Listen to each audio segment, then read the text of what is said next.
Hello，大家好，我是 Tony， 欢迎收看今天的节目。我们一家三口从日本旅游回来了，这和之前去新加坡、台湾一样，今天就做期视频，专门来聊聊我们这趟日本之旅。我们这次总共去了10天，在东京住了5晚，在大阪住了5晚，把2个迪士尼、环球影城、各大商区、几座寺庙和大阪世博会都打了卡，每天带着孩子15000到2万步的逛。别看这日程安排的这么紧，最后呢还是有种意犹未尽的感觉。回来路上都开始计划什么时候再去日本玩一次。那些主题公园、景点啥的，我就不详细的介绍了。毕竟呢，咱们这不是旅游频道，说的肯定没人家全面。我这期节目呢，就主要聊聊这趟旅行的一些见闻和体会。因为想说的东西比较多，所以我就分类归纳了一下。咱们就先说说在日本的衣食住行。这穿衣肯定是得看当地的气候，而这个气候会在很大程度上影响到游玩的心情。像我们上次去新加坡，对哪儿都挺满意，就是这天实在是太热了。这人一出地铁，那股热气一上来，这走不了一会儿就不想逛了。考虑到这日本的夏天也是出名的热，所以我们这次特意选的是5月中去日本。这样既躲开了3、4月份人多的樱花季，还有中国的5一长假，天气呢也没有那么热。我们计划的挺好，这运气也不错。除了从日本飞走的那天下雨之外，其他都是晴天或者多云。晚上最低16、7度，最高24、25度。白天穿个 T 恤短裤，出门带把遮阳伞，晚上加个薄点的外套就足够了。所以这个月份的气候很舒服，要不然我们也不可能每天在室外走2万多步。这走累了肯定得歇歇脚，吃点东西，喝点水。这日本的便利店太有名了，我就不多说了。这给我留下深刻印象的是日本的自动贩卖机。因为我印象里一直觉得从自动贩卖机里面买东西肯定是特别的不划算。像新西兰的自动贩卖机，那一瓶饮料的价格是超市里面的好几倍，完全就是用来应急的，平时根本就没人用。但是人家日本的自动贩卖机的理念呢，和新西兰就完全不一样。因为它的人口密度高，治安又好，所以这自动贩卖机就成为了一种便利生活的商业模式。我还特意对比了一下价格，感觉和便利店卖的没什么区别。那一瓶饮料或者是一包零食都是100多、200多日元。而且机器上面那个图像和真实瓶子的大小是1:1的比例，所以你光看图片就能知道这瓶饮料有多大，所以这细节做的是非常到位。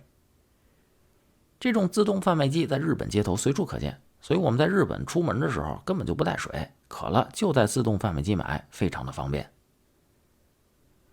说完这自动贩卖机，下面我们说说日本这饮食。我们这次把日本著名的料理基本都尝了个遍。和牛烤肉、寿司、拉面、天妇罗、咖喱饭、饭团、刺身和各种甜点。像我家小朋友把所有有抹茶的甜点呢，基本都吃了个遍，那嘴啊老是绿的。这不得不说，从口味到价格都甩开新西兰好几条街。我们在商场里逛的时候，看那一大盒的海鲜寿司，上面都是各种鱼虾，正常价才卖1000多日元。过了晚上6、7点开始打折，才卖800多日元。连10纽币都不到，这在新西兰想都不敢想。我们去完大阪水族馆之后，在旁边的福库吃了一顿饭。我那一大碗猪肉饭，再加上一小碗的乌冬面，1100日元，算成纽币13刀。要是在奥克兰吃这顿饭的话，把那1和3调个个，我觉得这价格还差不多。我们在日本吃的最贵的一顿是在大阪吃的烤肉，3个人吃了2万多日元，也就是200多纽币。这顿饭在奥克兰吃的话，我觉得没有3、400根本就拿不下来。所以对我们家人来说，在日本吃饭真的是又便宜又好吃。唯一的缺点就是我太太回家之后一称体重重了好几斤，导致心情很不好。我们在日本餐厅吃饭的时候，就很容易感受到当地饮食的文化。这除了居酒屋以外呢，这饭馆里是非常安静的，这和人交流的都很少，点菜都是用机器。等这菜上好之后，除非你特意需要帮忙，人家的服务员是根本不会来打扰你的。这不像在西方国家吃饭，这 waiter 一般会过来问你吃的怎么样啊，需不需要看点甜点菜单之类的，能不能把这盘子收走之类的。而在日本完全就不是这样，只有在你需要的时候它才会出现。这吃的聊完了，下面咱们说说住。和以前旅行一样，我们这次找的还是离市中心远一点的公寓酒店。虽然说没有 room service， 但是呢性价比我觉得更高。而且我比较抵触和一大帮游客扎堆住在一起，我去日本又不是看他们去的。所以在东京呢，我们是住在葛西地铁站旁边，在大阪呢是住在玉造站的附近，都是离市中心20-30分钟的地铁。房子都是2张双人床的户型，楼下都有便利店和饭馆，非常的方便。东京这5晚我们花了1400纽币的住宿，大阪5晚花了900纽币。大家呢可以换成本国的货币对比一下。虽然说这里面的面积小了点，就40多平，但是我觉得这个价格是完全可以接受的。像我们去个新西兰南岛的 Queenstown， 这种户型一个晚上至少得200多刀起步。我们在酒店安顿好之后呢，一般都会出去溜达一下。这个时候呢，我就会开始观察这些社区。这给我的感觉就是2个静，一个安静，一个干净。日本和新西兰一样，这马路上开车都很礼让，所以这路上根本就没人按喇叭。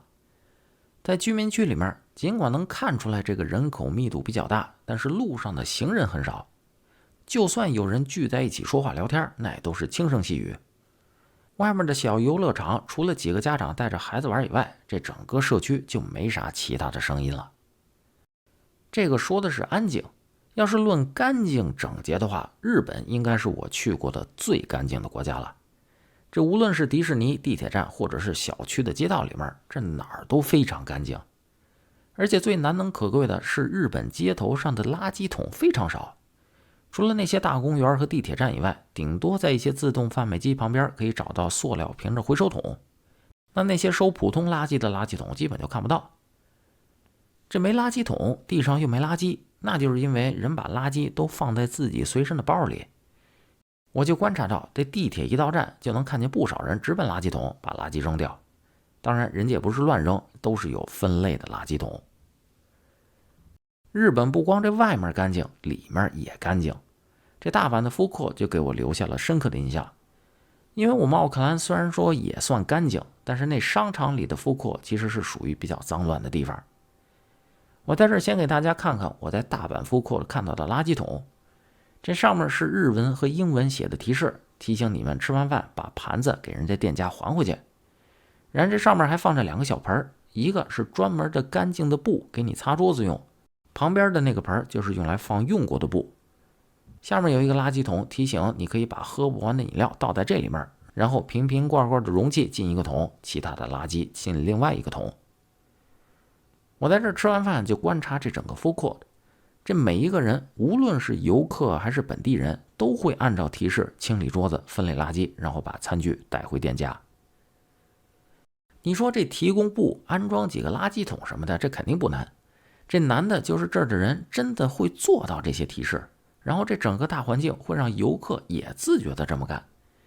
因为你这桌子不收拾，在这么干净的环境下显得特别扎眼，所以你都不好意思不清理。这衣食住都介绍完了，最后我们说行。日本是全世界铁路最发达的国家之一，我们在东京和大阪出行基本都是坐的地铁，在东京和大阪往返之间坐的是新干线。我们先说这地铁，我在新加坡和台北坐地铁都是自己看的路线，而到了东京之后呢，我就直接放弃了。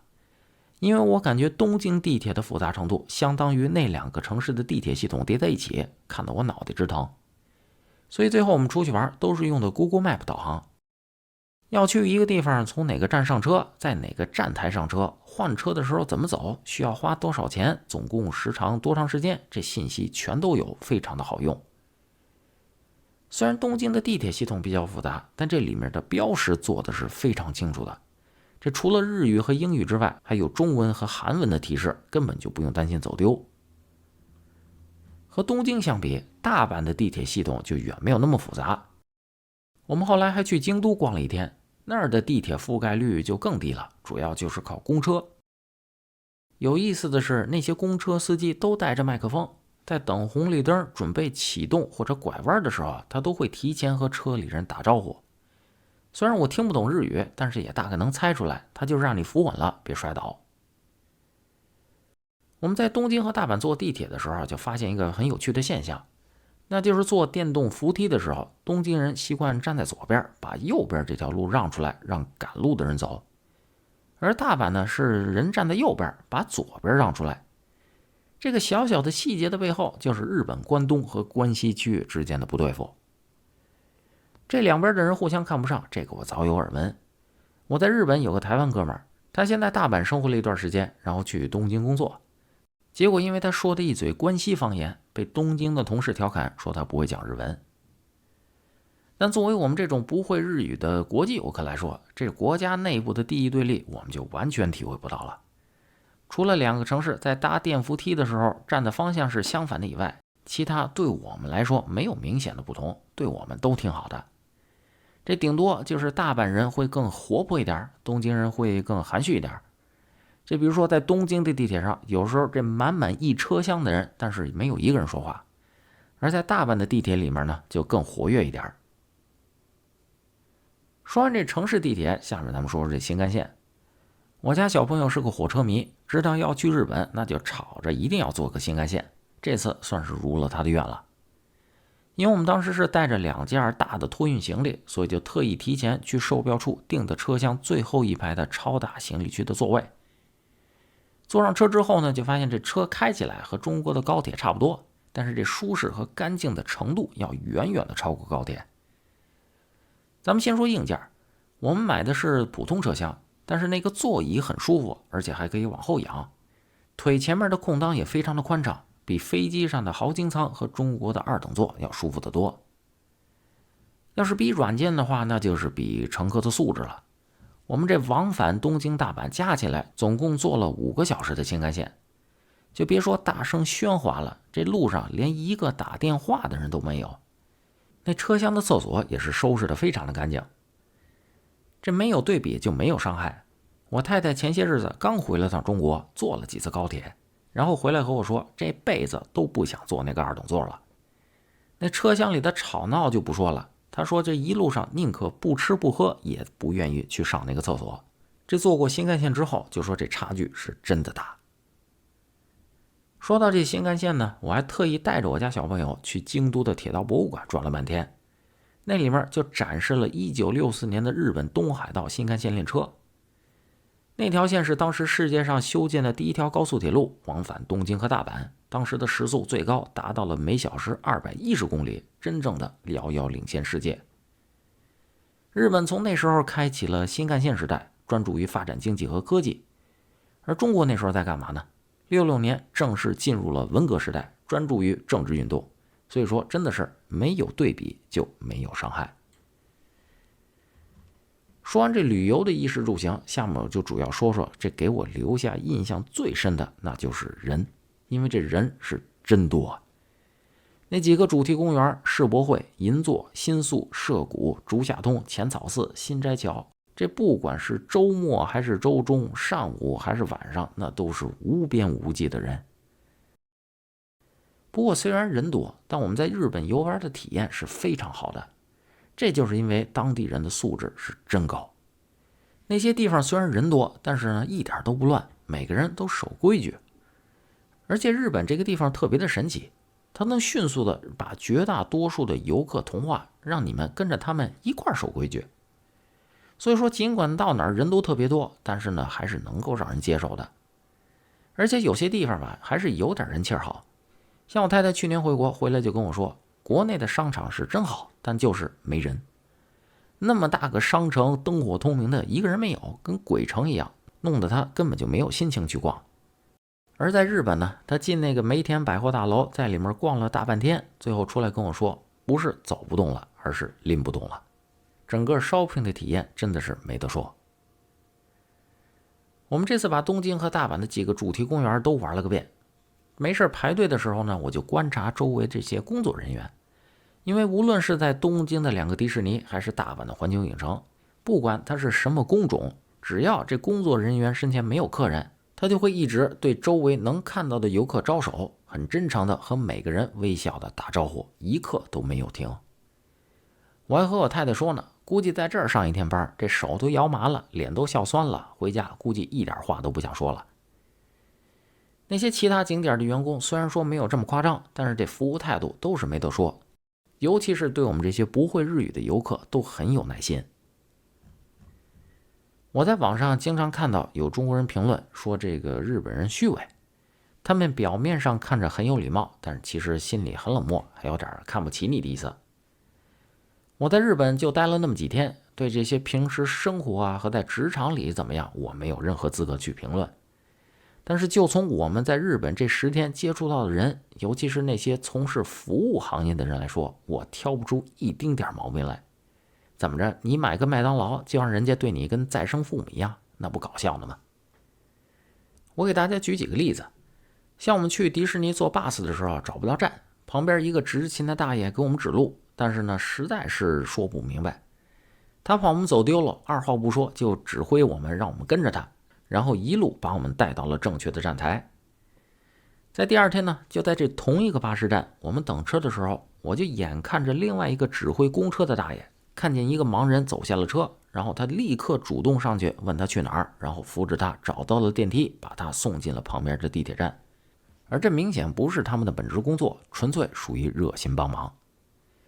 所以我在日本待的这10天，我是真的一丝冷漠都没有感受到。另外在迪士尼玩的时候呢，还有一个特别小的细节给我留下了深刻的印象，这个就是画面上的这个停儿童推车的地方。这地上没有线，也没有工作人员来指挥，这一排排的推车就是游客们自己停的。这一排车正反可以停2辆，然后各排之间都会留着走人的空隙，这一切都是那么的井然有序。我们在旅行倒数第2天的时候去大阪世博会看了看，根据官方的统计，这世博会差不多每天进去10万人。根据我的观察，这去的绝大多数都是日本人，还有一些像我们这样的游客。在这个地方呢，一丁点抓马都没有，每个人都是自觉的排队，没有任何人大声喧哗，地上一丁点的垃圾都找不到。这10多万人聚在一块儿，能做到这么自觉的，我觉得这世界上可能只有日本人能做到了。日本本身人就多，加上这些年有点过度旅游，到哪儿都是人山人海，这一点都不稀奇。不过在去过日本之后，我就特别能理解为什么那么多人喜欢去日本玩。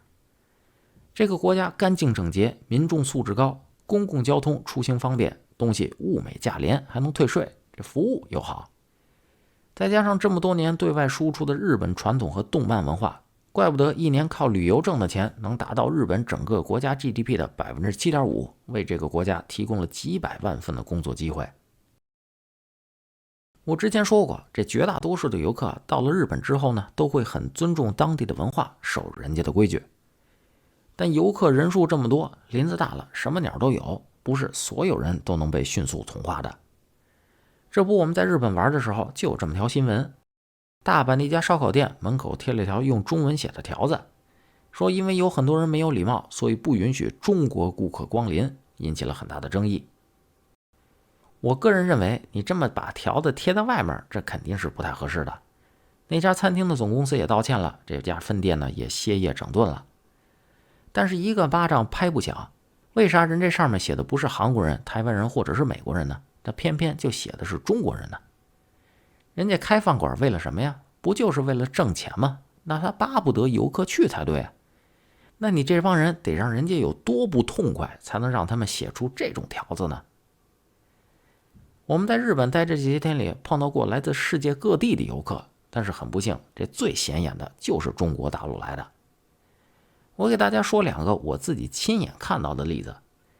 第一个是在大阪的新斋桥附近，我们当时一家3口走着去坐船，然后就看见旁边停着3辆大巴，然后有2个中国人，也不知道是司机还是游客，就站在人行道上面抽烟，然后在那大声聊天，那烟味就往我们这些行人上飘。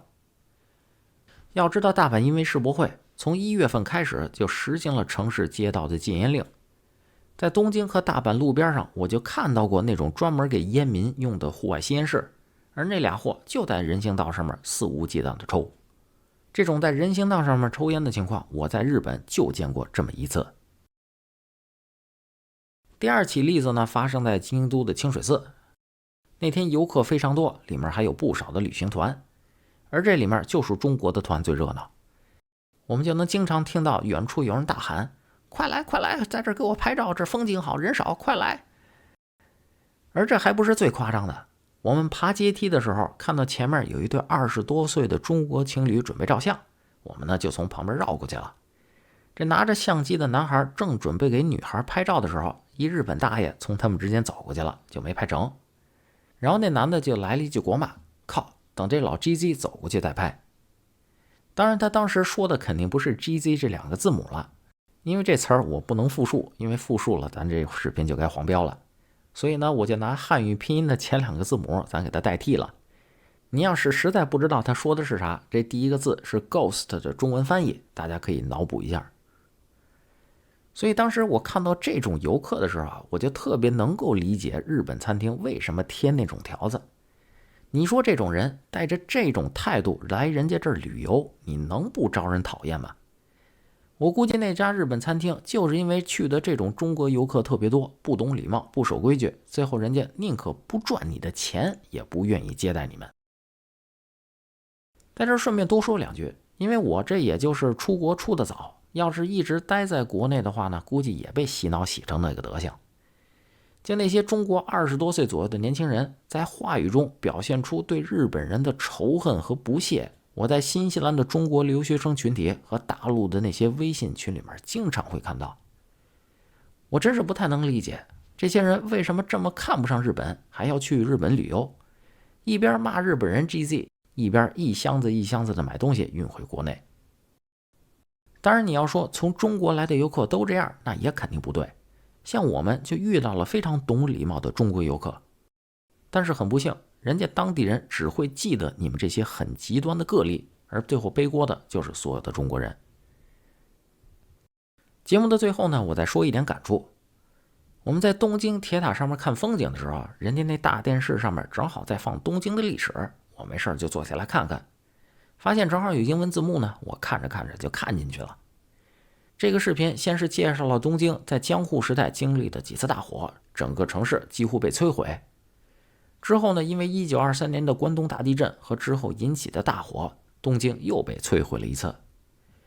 随后呢，就是众所周知的2战时期的东京大轰炸，这大部分区域就被炸成了废墟。而这座城市在经历了那么多次毁灭性的灾难之后，一次次的在废墟中重生。它在保留着传统底蕴的同时，还不断的推动现代化的发展，实现了今日的繁华。这东京一次次的重建，就体现出了日本这个民族的韧性和坚强的意志，这个是让我非常佩服的。那好，这期日本旅游的节目就做到这儿，感谢大家的收看，我们下期节目再见。